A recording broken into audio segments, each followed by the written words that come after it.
Well, hello everyone, and welcome back to my channel.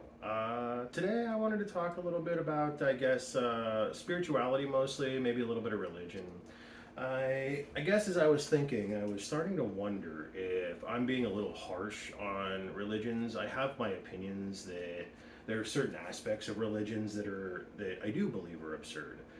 However, I don't think that I categorize everybody who believes in those religions into the category of absurdists or people believing absurd things. And I guess I just don't. I don't want to. I don't want to have this lingering feeling that I'm like anti-religion or that I think that all beliefs are garbage or something, because there are people that believe that.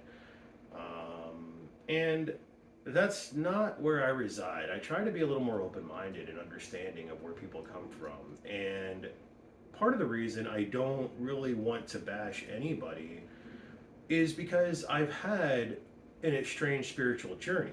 I talked a little bit about this in my Truth series, where I talked about some of the things where I went from. I grew up Christian. I was probably Christian maybe until my 30s. And it was something that faded over time, and some things happened, and I ended up believing some really weird things after Christianity, like almost like there's some star seed, which is like a New Age belief, which is kind of not too far off from some of the stuff you see actually in Scientology. Um, and there is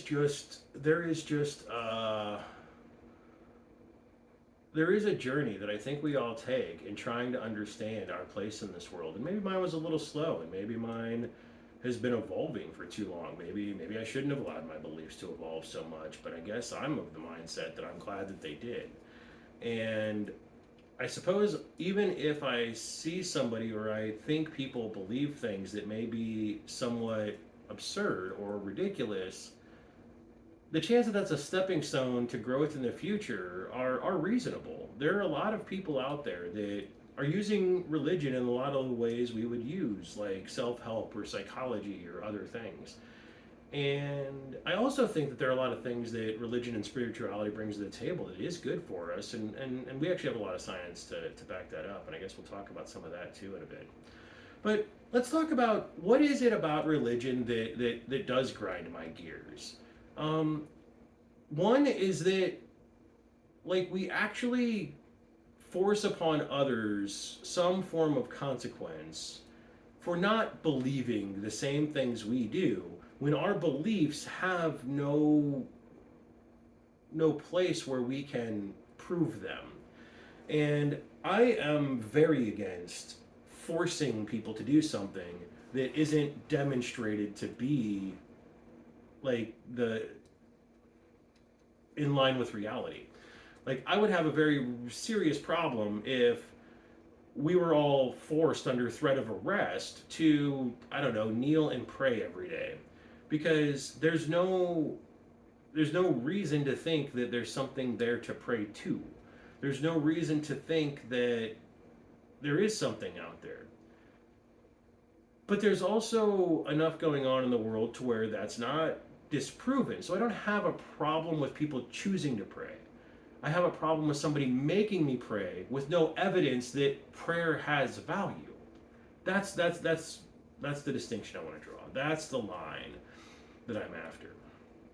And and that's a problem for me. I don't want to be forced to do what other people think is based on some deity that I don't think is real. And so that is one of the lines I draw. I don't believe in deities. I don't believe they are real. I don't have any reason to believe that we have anything like gods or angels or demons or anything of that nature. Um, in fact, I even wonder if the notion of like demons possessing us, I wonder if that's almost like a mythological understanding of what if somebody figured out that there are microbes, and microbes do infest our body, and they do a number of things to us. Like, I mean, there are microbes that can cause, like when I had a few years ago, I had the swine flu, and one of the side effects of swine flu was apparently nightmares. I don't usually dream. I'm not a big dreamer. I've had a small handful of dreams throughout my life, and I dream very weird because I don't have an internal mind's eye, so I dream in concept anyway. And so I don't even know how to describe that to people half the time. But I had horrible nightmares, and that was part of, like, that was a common symptom of swine flu, is that you would get sick, you would get a high enough fever or whatever it was that caused it, and nightmares were common. And this is associated with fever, so it's not explicit to swine flu. It's just that's the only time I've had a sickness where I recall that happening to me.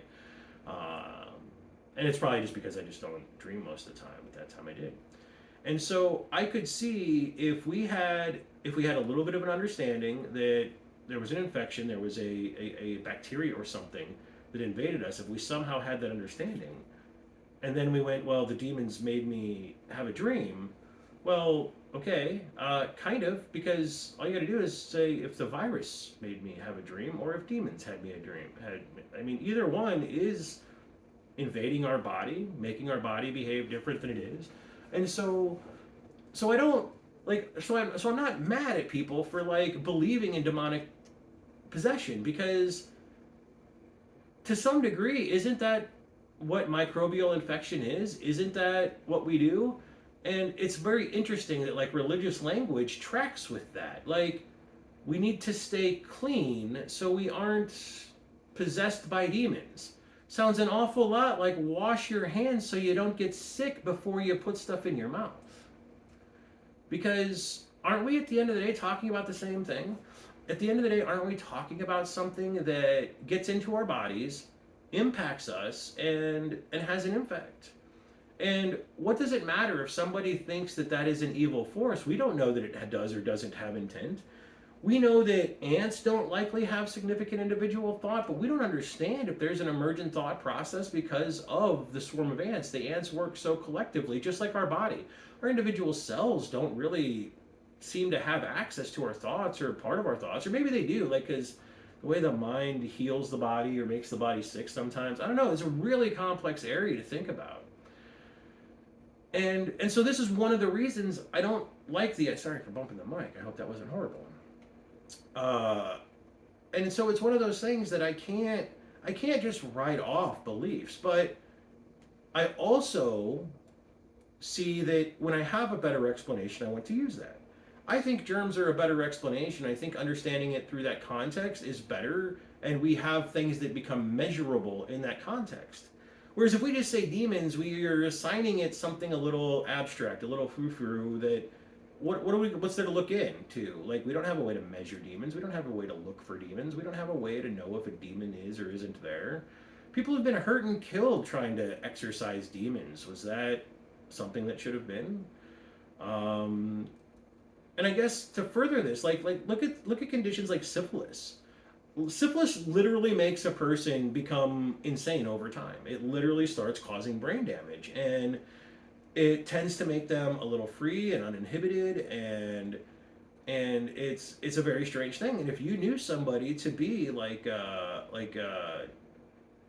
different than that, and then you started watching them change over the course of a year into something completely different, I could see how in the olden days we'd look at somebody with syphilis and just go, they're possessed. They're obviously something is controlling them. They aren't like that. And that's a reasonable conclusion, right? With the evidence of what syphilis does, it's reasonable. Lyme disease can do kind of the same thing. It's the same class, actually. They're spirochetes is the I don't know the term for that type of microbe, and they just have some very fascinating effects on the bodies. They have some very fascinating ways to evade the body's immune system, and so it is a little bit like a possession. And so I don't really like. Now, somebody telling me that I'm gonna get a demon because like I played with a deck of like tarot cards or something, that's where it gets weird to me. What I'm not gonna catch a virus because of tarot cards. Maybe I might catch a virus because somebody sneezed on the tarot cards, but that's not about the tarot cards. Like, and so those kind of ridiculous beliefs, those are where I do draw lines. Telling me that something that that has no tangible measurement, that has no tangible means of something, and telling me that that's dangerous and I can't do it, when very clearly it can't possibly do anything. Now, can inanimate objects harbor some kind of energy or organism in other dimensions or spaces or something that we don't know? I don't know, I suppose. I don't know why it'd be tarot cards. Wouldn't it just be playing cards then that we'd have a problem with? They're all just pieces of cardstock that are laminated usually. Why would tarot cards be special? How could you ever really do that? Now, I'm not going to say that there isn't spirituality, because I don't know, but we don't have any evidence to believe that it's real. But it's not. But you can see how these aren't ridiculous beliefs, and it's a reasonable lens to work through look at the world in this context. Like, one of the things that we think happened is religion kind of formed from our observations of the world. Consider earlier what I was talking about, how we use the term cleanliness, and how cleanliness is how you keep demons at bay, how you keep from getting possessed by demons. And so think of all the religious practices that come into play. Think about how groups of people ate. They would come together, and the priest would bathe and put on special gear, be dressed in oils and incense. And what we know is all of this stuff has the impact of reducing microbes. So if the priest is doing the slaughtering of the animal, and they're doing it in a way where they literally spent the entire day making other people wash their bodies, scrub their body, rub oils and herbs on their body. Like, think about it. Like, we know, like, today, garlic and turmeric and ginger, for example, and all things that have been used as spices. Ginger's been around forever. These are all things that have antibacterial properties. And if you're using these and putting it in your bath water and stewing your priest in that, well, they're actually going to be clean. Like, maybe even cleaner than just rinsing your hands, and much closer to actually washing in an antimicrobial substance like ginger is. Or, like I said, these other roots in particular tend to be really antimicrobial in their nature, hard roots. And so if they were doing that, and then that was the person that went and slaughtered the animal with a clean ceremonial life because you're honoring the gods, and that's the process for slaughtering and butchering your animals, is the priest goes and does it, and then you go immediately to cooking. Well, where'd the microbes come from? He actually washed. People who don't do sacrifices, who aren't sacrificing the animal and offering a portion of it to their god, well, they assume that it's the process of offering some of it and just burning it on purpose for God. So you take an animal, a portion of it, like usually a tenth, like say in biblical times, a tenth was usually what you left for God alone. And so you might destroy 10% of the beast, but then your community would eat the rest, and that would be your dinner during a sacrifice. And sacrifices were like the safest way to eat. And it was assumed that it was the sacrifice itself pleasing the gods that caused the gods to bless you. But if you look at the ritual, the cleanliness, that all day the priest is just getting cleaned, and herbs and special clothing and special knives and all of this other stuff, special cooking processes, it leads to the meat is actually cleaner as we understand sanitation today. So this is all stuff we know, and what they accidentally discovered and they started using as ritual did become safer. And so there's a reasonable basis to believe that there is a God protecting you, because you don't know what is going on. You just know that if you do all of these things trying to please a God, the vast majority of times you're safer than if you don't do those things. That's a reasonable foundation. So we got to religion from a reasonable perspective in a lot of ways. And I think this is where we see like especially like older cultures or native tribes that still believe in many gods, where they do different things to appease different gods. And you start seeing this in their rituals. You start seeing this in the ways that it plays out. There's a lot of fire. There's a lot of drinking of, in particular, roots and herbs.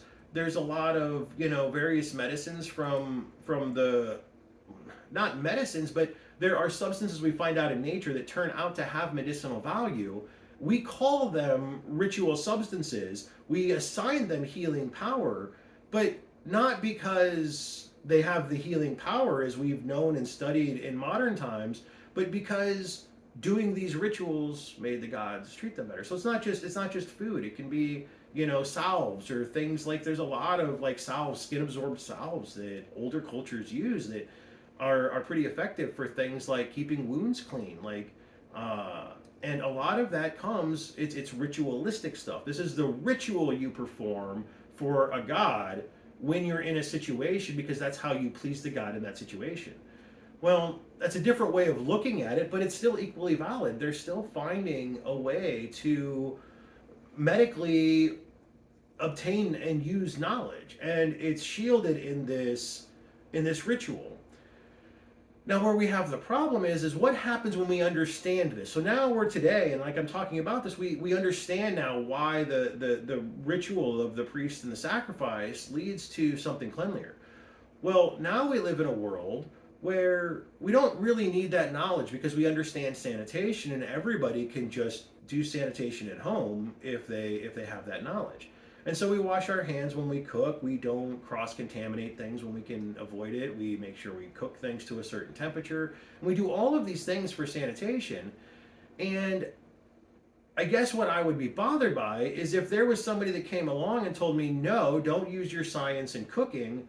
I want to do this the ritualistic way. Let's bring in a priest, bathe him, and have a sacrifice.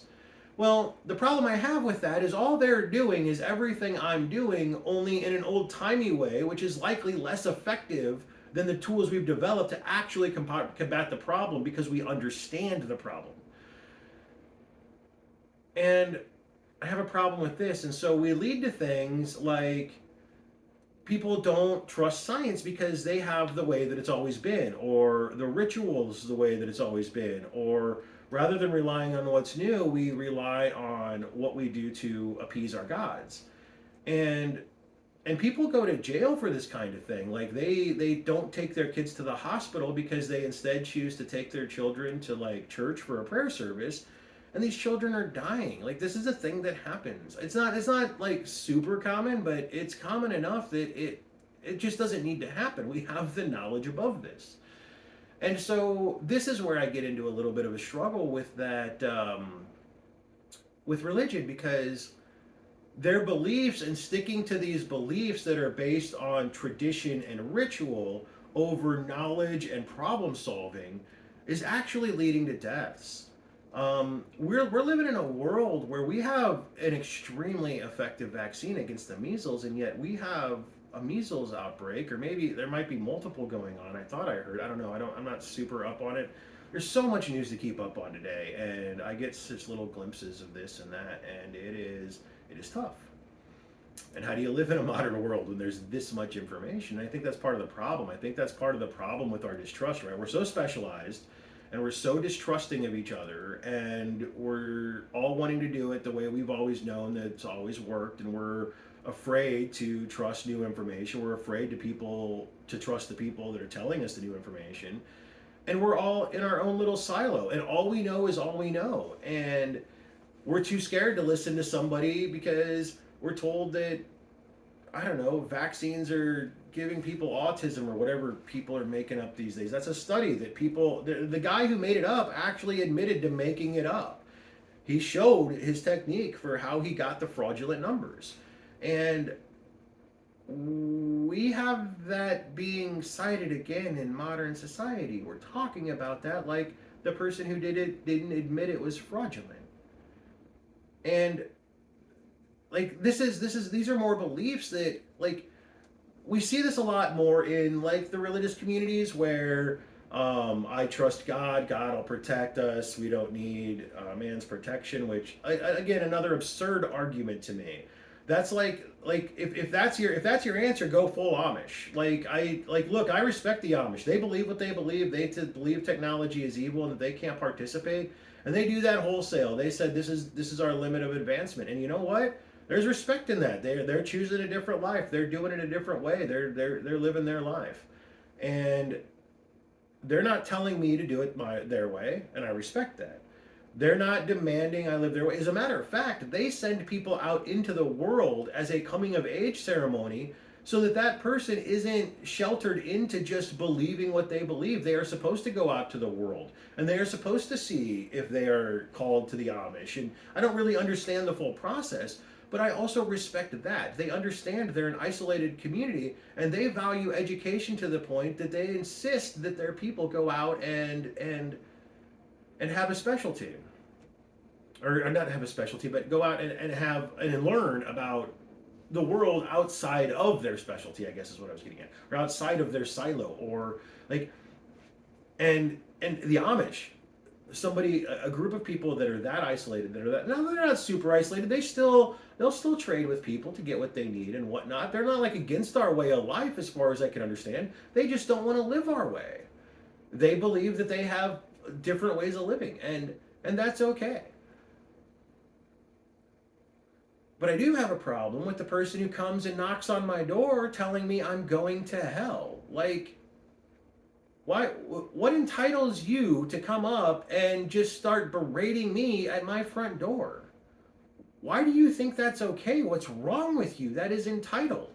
What if I came and knocked on your door and demanded you accepted whatever latest research paper I read in science, and I just started telling you about that and calling you a terrible person if you didn't see the truth I was telling you? Like, that would be absurd and ridiculous, and yet this is a common practice today. People want to come and tell me that I need to believe what they will do. They want to tell me that I'm a lesser person if I don't.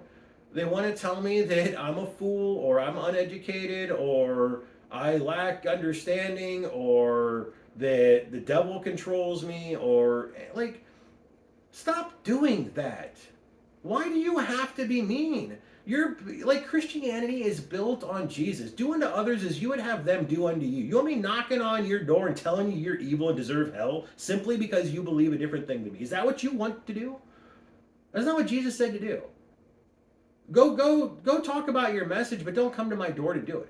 There are places, go start your own YouTube channel. That's what I'm doing. I'm spewing my beliefs, and I'm not making anybody sit here through it. I present it. It's a choice for you if you want to watch it, and if you don't, have a nice day.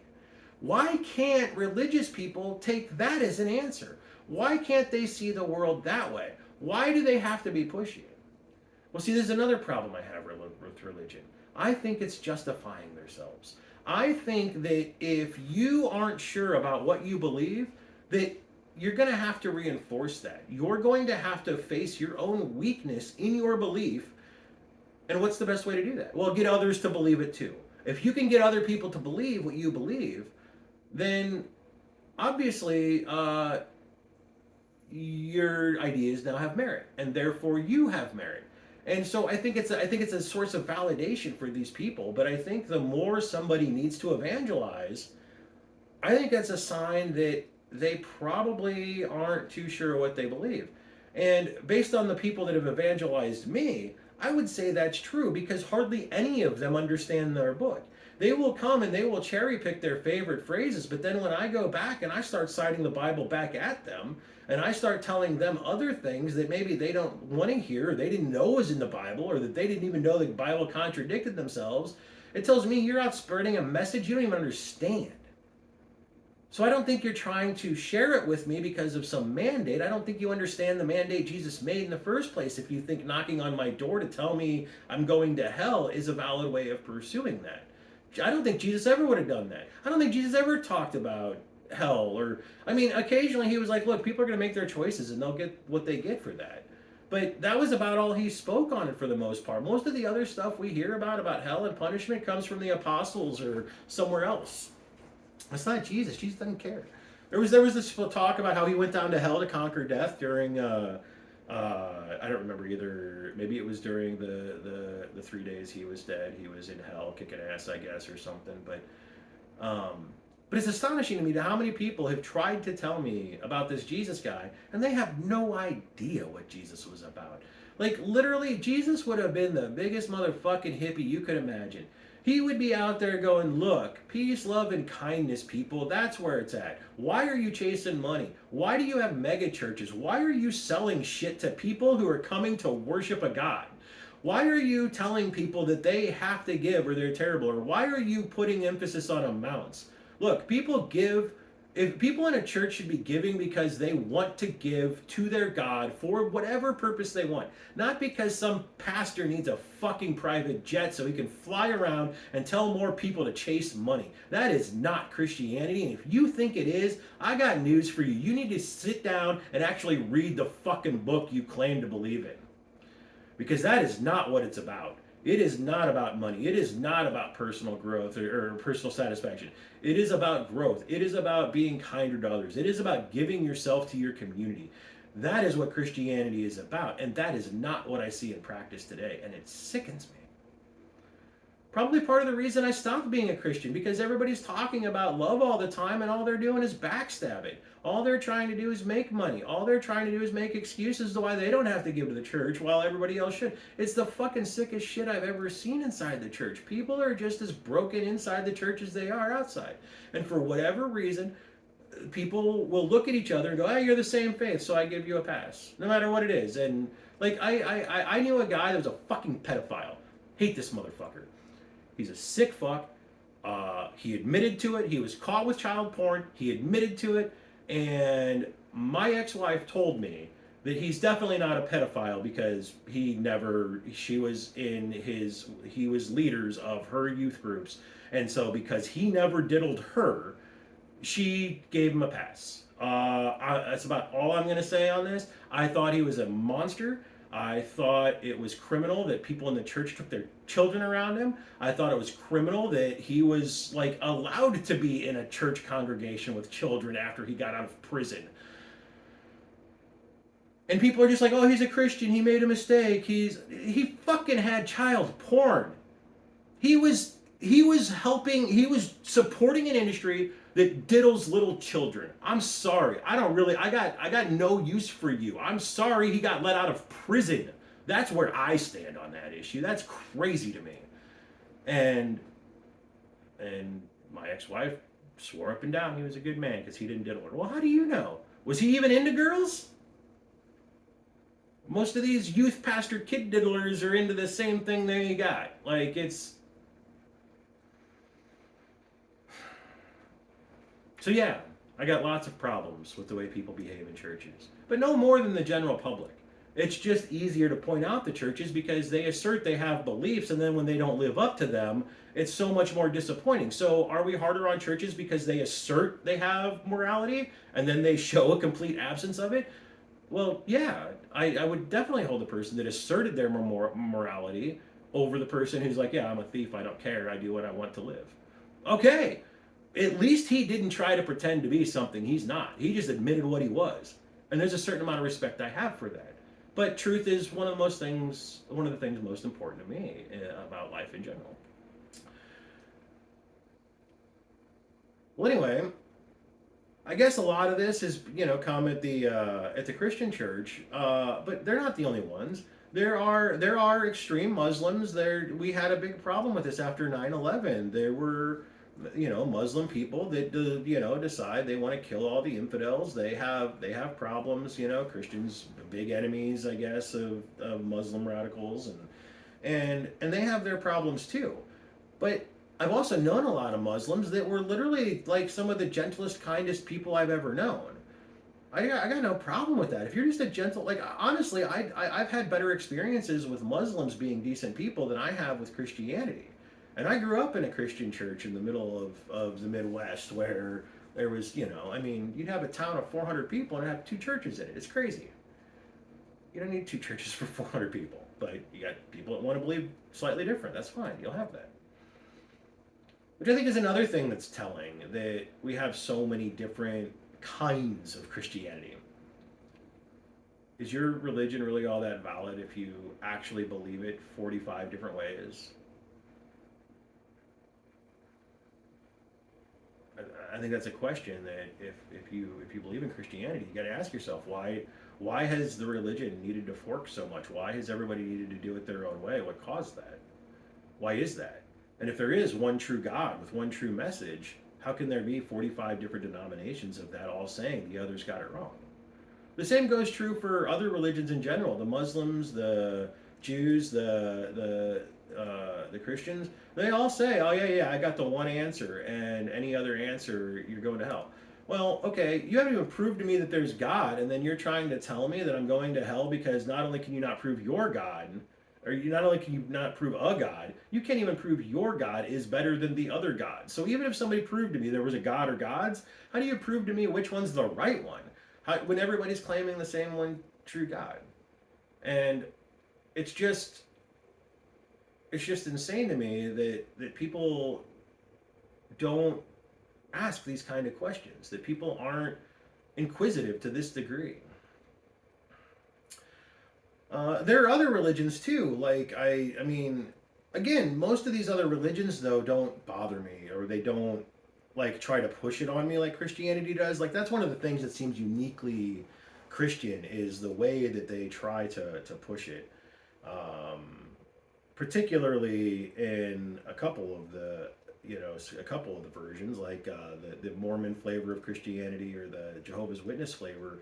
They're both notoriously known for such things of the door knocking, the pushing their things, the I can't tell you how many times I got a little Watchtower pamphlet with zero tip. Like, you think you think that's going to make me interested in you? You're too cheap to try to pay for the service you just asked somebody for, and you think that that's going to make them like your religion. Why? Why would you do that? They're trying to earn for their family. They're trying to make their money and make their way in this world. And you want to leave them information about your religion while you show you won't participate in the world at the level that you should. If you want that world to give you any respect, that's just another thing that's never made sense to me. Why would you stiff waitstaff and then reveal yourself as being a part of a religion that's supposed to value kindness and generosity above all else? That's always confused me. It's never made sense to me. But there are other beliefs I have problems with. I can't prove or disprove the idea of reincarnation. So we've got the Taoism, we've got Hindu, the things that show the potential for reincarnation in those. And I don't know, reincarnation is an interesting idea. I guess I did believe it for a while when I was going through my aliens control our brains phase or something. I guess I needed reincarnation to exist for that to make any sense at all, because how could consciousness be artificially being supplanted in people if there's no concept of afterlife or reincarnation or reusing of like souls or something. And I don't know that I necessarily I don't know, I can't rule out reincarnation. I had a really interesting experience in a meditation about reincarnation once, but I'll probably talk about that at some time. It's really personal and actually quite frightening, but yeah, I don't see reincarnation, but I also don't have a problem with it. I guess I don't have a problem with the religions. They just want to keep to themselves. They just want to be what they are, and they'll tell you about it if you ask about it. But otherwise, they're just believing what they believe, living their life, and I think that's where most of us should be. So I guess I really don't have a problem with a religion like that because it doesn't cause any conflicts for others. They're not doing anything harmful to others. Running around telling people you deserve to be tortured forever simply because you don't believe in a sky daddy, like, okay. That's emotionally traumatizing people. Somebody has to go home now and think about, like, am I going to really give any credence to this idea of a sky daddy because I don't want to burn in hell forever. It's just absurd concepts to me, and I think it's damaging that we even allow this to happen. I want you to have freedom of your religion. I just also want to be free from your religion. I want to be able to go somewhere that you won't fucking bother me with it. And my house should be that place. You shouldn't be allowed to knock on my door to, like, tell me I'm going to hell. That just shouldn't be allowed. Well, anyway, I guess that's some of my beefs with how religion is used, the way that people use it. And I don't have problems with religion or beliefs. I just have a problem when everybody walks around talking like they know something that can't be known. And And so anyway, just try to be better. Treat each other with dignity and respect, and realize we are part of part of a larger. See, this is what I think. This is where I think spirituality really reigns supreme. Is that we are part of a larger whole. We are part of humanity. We are part of this world. We are part of the species on this planet. And